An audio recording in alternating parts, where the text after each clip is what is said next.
call came in at 2:31 in the morning. A man's voice, frantic, desperate, barely coherent, telling a dispatcher that someone had broken into his home, that his wife had been shot, that she was bleeding and unresponsive, that he did not know if the intruder was still inside. "Somebody broke into my home and killed my wife," the caller said, his voice cracking under the weight of the words. "Please, please, hurry." Officers from the Tip City Police Department arrived within minutes at the home on Cunningham Court. What they found was a scene of apparent devastation. Ashley Flynn, 37 years old, lay in the bedroom of the home she shared with her husband and their 2 young daughters. She had been shot twice in the head. She was pronounced dead at the scene, and outside on the front lawn stood her husband, Caleb Flynn. The body cam footage that would later be released to the public showed a man in complete collapse. He was crying so hard he could barely stand. He was hyperventilating, the kind of breathing that comes when a person cannot get enough air, when grief or shock has overtaken the body's ability to function. He stumbled. He fell. He bent down and vomited in the front yard, while a woman, later identified as the grandmother of his children, tried to hold him upright. He called his mother. "Ashley's dead," he sobbed into the phone. "Mommy? She's gone. I don't know what to do." It was one of the most visceral displays of apparent grief that responding officers had seen at a crime scene in years. It was also, investigators would conclude within 82 hours, a performance. Because the man crying in that front yard, the man vomiting, hyperventilating, calling his mother, falling to his knees, was not a grieving husband who had lost his wife to a random home intruder. He was the man who had shot her. Wait, let that land for a moment. The man who pulled the trigger was the same man performing devastation on that front. Also, lawn. The same man who had called 911 in a panic. The same man who 12 years earlier had stood in front of a national television audience on American Idol and told the world he loved his wife more than anything. That she was beautiful, that she was everything to him, Caleb Flynn, worship pastor, American Idol contestant, husband, father, and now, according to the state of Ohio, the man who shot his pregnant wife twice in the head while their daughters slept nearby, staged the crime scene to look like a home invasion, and then walked outside to perform the most devastating lie of his life for the cameras. This is the story of Ashley Flynn. Not the headline, not the arrest, not the body cam footage that went viral and shocked a nation. The full story. The story of a woman who was everything her community said she was. Warm, devoted, full of light, and who deserved every single day she did not get to live. Ashley Flynn was born and raised in Tip City, Ohio, a small, close-knit community north of Dayton where people know each other's names, where faith runs deep through the fabric of everyday life, and where a person's reputation is built slowly over years of showing up. Ashley showed up everywhere. She graduated from Tippecanoe High School and went on to attend Lee University, a private Christian university in Cleveland, Tennessee, where she studied and grew into the woman her community would come to know and love. She was a teacher, a coach, a mother, a friend. The kind of person who remembered what you had told her 3 weeks ago and asked about it the next time she saw you. The kind of person whose students came back years later to tell her she had made a difference. At Tip City Schools, she worked as a substitute teacher and coached middle school girls volleyball. Her colleagues and students described her in the same terms again and again. Beautiful smile, warmth, kindness. Not the performative kindness of someone who wants to be liked. The real kind. The kind that costs something. The kind that shows up when things are hard and does not ask for anything in return. She was also a woman of deep and genuine faith. At the Christian Life Center in Dayton, she was known as a beloved member of the congregation. Not a peripheral presence, a real one. Someone whose faith was woven into the way she lived rather than worn as a badge on Sunday morning. Her pastor would later describe her as a woman who lived her life as the hands and feet of Jesus, a specific kind of tribute that carries real weight inside a faith community because it means something earned rather than given. She was a mother with a fierceness that people who loved her understood. Her 2 young daughters were the center of her world. She was present for them in the way that matters, not just physically, but emotionally, completely, in all the ways that shape the people children become. Those two little girls were her purpose, her joy, her everything. And she was pregnant. We will return to that. But hold it. Hold the knowledge of it as this story unfolds, because it changes the weight of everything that comes after.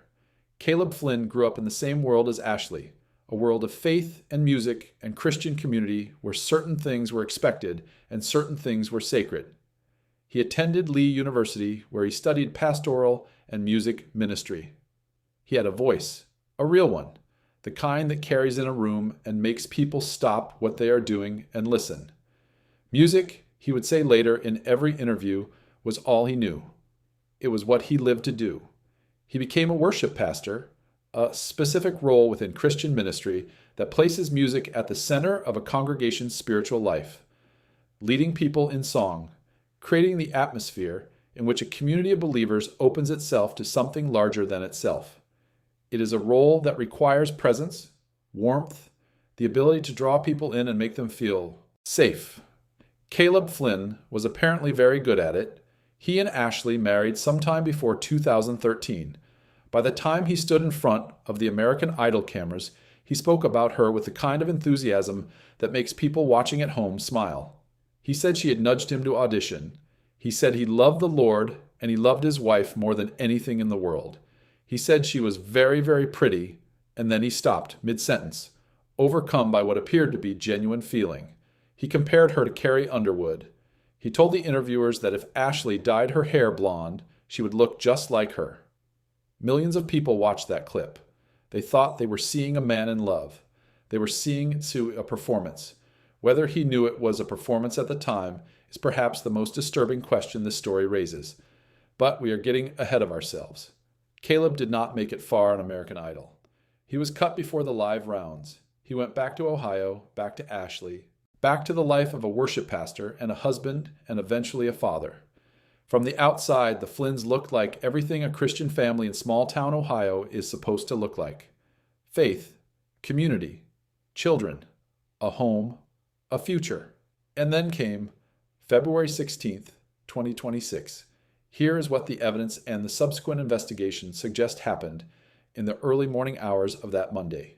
Caleb Flynn shot his wife Ashley twice in the head with a 9mm handgun while she was in their bedroom. Their two daughters were asleep in the house. Ashley was pregnant. After the shooting, Caleb Flynn allegedly staged the crime scene. He arranged evidence to suggest a home invasion had occurred. He left the garage door open. He created the appearance of forced entry. He constructed a scene designed to direct the investigation away from himself and toward a fictional intruder who had never existed. And then he called 911. The audio of that call, released by authorities and obtained by multiple national news organizations, is one of the most difficult pieces of evidence in this case to sit with. Not because of what Caleb Flynn says, but because of what he does not say. He is frantic. He is crying. He tells the dispatcher his wife has been shot twice in the head. He says he does not know if the intruder is still inside. He describes the open garage door. He performs the terror of a man whose home has been violated and whose wife has been taken from him in the most sudden and violent way imaginable. None of it was real. When officers arrived and the body cam footage began rolling, what they captured was a man in apparent freefall. Caleb Flynn hyperventilating. Caleb Flynn stumbling on the lawn. Caleb Flynn on his knees. Caleb Flynn vomiting while a family member held him. Caleb Flynn on the phone with his mother, repeating the same words over and over. She's gone. Mommy, I don't know what to do. That footage circulated widely online in the weeks following the arrest. And the reaction to it was almost universally the same. People watched it and felt something shift inside them. Not because it looked fake. It did not look fake. But because of what came after. Because of what investigators found when they looked more carefully at the scene, those performances were designed to conceal. If this story is already sitting heavy on you, if Ashley feels real to you, if the weight of what her daughters are living with right now is landing, please subscribe to this channel right now. These women deserve to be remembered. These stories deserve to be told. One click keeps this community alive and makes sure more people hear them. Investigators moved quickly. The Ohio Bureau of Criminal Investigation and the FBI both joined the case, a signal of the seriousness with which it was being treated from the very beginning. Forensic teams went through the home on Cunningham Court with the specific and methodical attention that a staged crime scene requires. They were not looking for what was there. They were looking for what was missing, for what did not add up, for the gaps between what Caleb Flynn said happened and what the physical evidence was saying. The gaps were significant. The crime scene, investigators concluded, had been staged. The signs of forced entry did not hold up under forensic scrutiny. The open garage door was not evidence of an intruder, it was evidence of a construction. The 9mm handgun that had been used to shoot Ashley twice in the head was traced. The trajectory, the proximity, the forensic details of where Ashley was found and how she had been positioned, all of it pointed in one direction, toward the man who had been crying in the front yard. Within 82 hours of Ashley Flynn's death, 82 hours, Caleb Flynn was arrested. He was charged with murder, felonious assault, and tampering with evidence. He pleaded not guilty at a video arraignment from the Miami County Jail the day after his arrest. He told the judge, "I just want to take care of my daughters. I am not a risk." The judge set his bond at $2 million. The community of Tip City received the news of the arrest the way that small, faith-based communities receive the worst possible confirmations of the worst possible fears. With shock, with grief, and with the specific disorientation that comes when someone you trusted turns out to have been something else entirely. Tip City Schools released a statement about Ashley that said everything her family needed people to know. She was known for her beautiful smile, warmth, kindness, and the positive impact she had on so many, both in and out of the classroom and on the court. The Christian Life Center released their own statement. Pastor Jordan Hansen described Ashley as a devoted wife, loving mother, and cherished member of the congregation. He wrote that her life had touched many, and that her absence was deeply felt throughout their church family. A GoFundMe organized by a family friend for Ashley's 2 daughters surpassed its $50,000 goal almost immediately. Within weeks, it had raised nearly $175,000. 1,400 individual donations from people who had never met Ashley Flynn, but understood, in the way that people understand these things when a story reaches them at the right moment, that 2 little girls had lost their mother and needed to know the world still cared. Now there is something that needs to be said about that American Idol clip. It is still online. It has been online for 12 years. And in the weeks since Caleb Flynn's arrest, it has been watched millions of times by people who are trying to do what we all do when a story like this breaks. Trying to find the moment where the truth was visible, trying to locate the crack in the performance, trying to understand how a man who said those things in front of a national television audience ended up here. Watch the clip now with the knowledge of what Caleb Flynn is accused of doing, and it becomes almost unbearable. His enthusiasm for Ashley, his specific, detailed praise of her, the way he stops mid-sentence when emotion, or what looked like emotion, overtakes him, the way he says her name, the way he looks at the camera when he talks about her. And then you think about February 16th, 2026, about 2:30 in the morning, about 2 gunshots, about a staged garage door and a 9mm handgun, and 2 little girls asleep in the house. The same man, 12 years apart, 2 completely different performances of the same role, devoted husband, with the same woman at the center of both. Forensic psychologists who study intimate partner homicide have a framework for this. The men who commit family murder, who kill the people closest to them, who stage crime scenes, who perform grief in front of investigators, are not typically the men who look like killers from the outside. They are almost always the opposite. Charming, community-embedded, faith-affiliated, the kind of men whose neighbors, colleagues, and fellow congregants would say, "Not him, never him." The psychology that enables a person to shoot their pregnant wife, arrange the evidence, and then walk outside to perform devastation for a body cam is not the psychology of rage. Rage does not plan. Rage does not stage.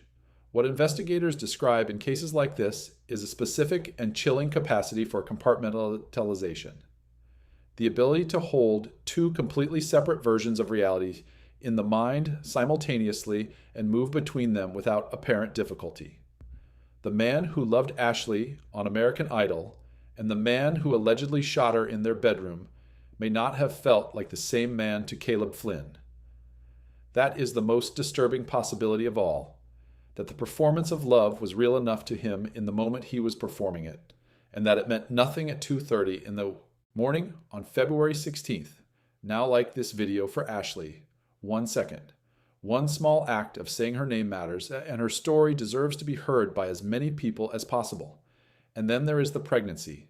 Ashley Flynn was pregnant at the time of her death. This detail was confirmed by Court TV and other outlets covering the case in the weeks following the arrest. Caleb Flynn now faces charges not only for Ashley's murder, but for the murder of their unborn child. The echo of Shanann Watts is impossible to ignore. Another pregnant woman, another husband, another stage performance of devastation while investigators quietly assembled the truth. Another unborn child who never got to draw a single breath outside the safety of the mother whose life was taken. There is something specific and devastating about this pattern, about the way that pregnancy, which should represent the most protected and celebrated state a woman can be in, becomes in these cases an additional layer of vulnerability. Ashley was carrying new life.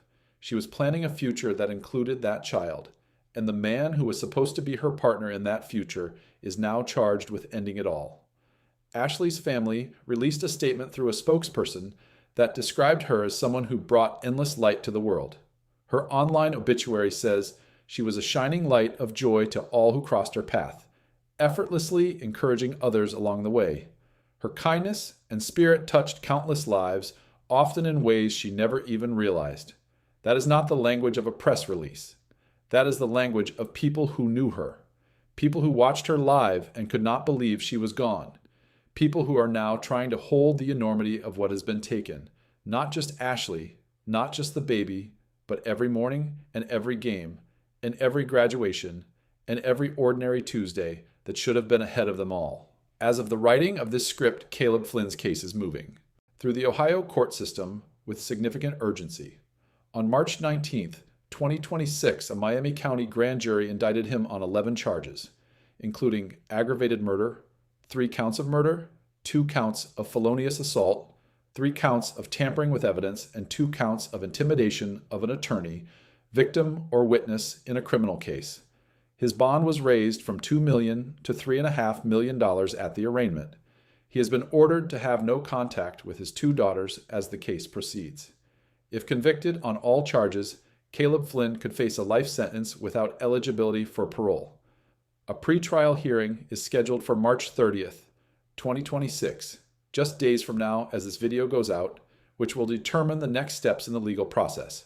The case is being watched closely by the true crime community, by Ashley's family and friends, and by everyone who has seen the body cam footage and the American Idol clip and has been sitting with the contrast ever since. There is something that needs to be said at the end of the story about what Ashley Flynn's life actually was. Not what it looked like from the outside. Not the narrative that Caleb Flynn constructed around her. Devoted wife, beautiful companion, the woman who pushed him to audition for American Idol. Her actual life. The one she built herself. The classroom where her students felt seen. The volleyball court where her players learned what it meant to have a coach who believed in them before they believed in themselves. The church pew where her faith was real and her presence was felt. The home where her daughters knew they were loved completely and without condition. That was Ashley Flynn. That was what existed before February 16th. That was what was taken. She deserved to watch her daughters grow up. She deserved to hold her unborn child. She deserved to walk into that classroom on Monday morning the way she had walked into every classroom before it, with her smile. That people kept trying to describe and kept failing to capture because some things cannot be put in a statement or an obituary or a true crime video. She deserved to live.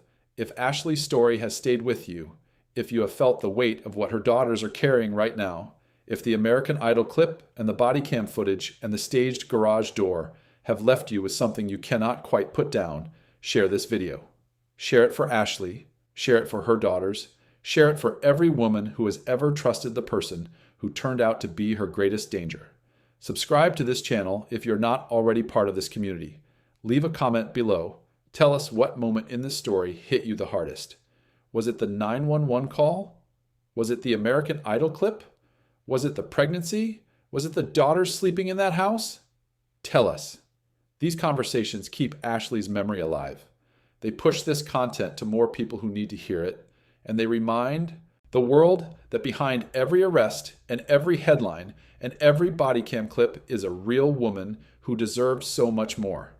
If you or someone you know is in a relationship that feels unsafe, please contact the National Domestic Violence Hotline at 1-800-797-233 or visit thehotline.org.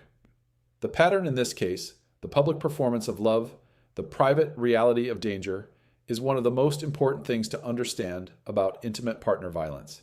It does not always look like what we expect. Help is there. The next story is coming, and it is going to matter just as much.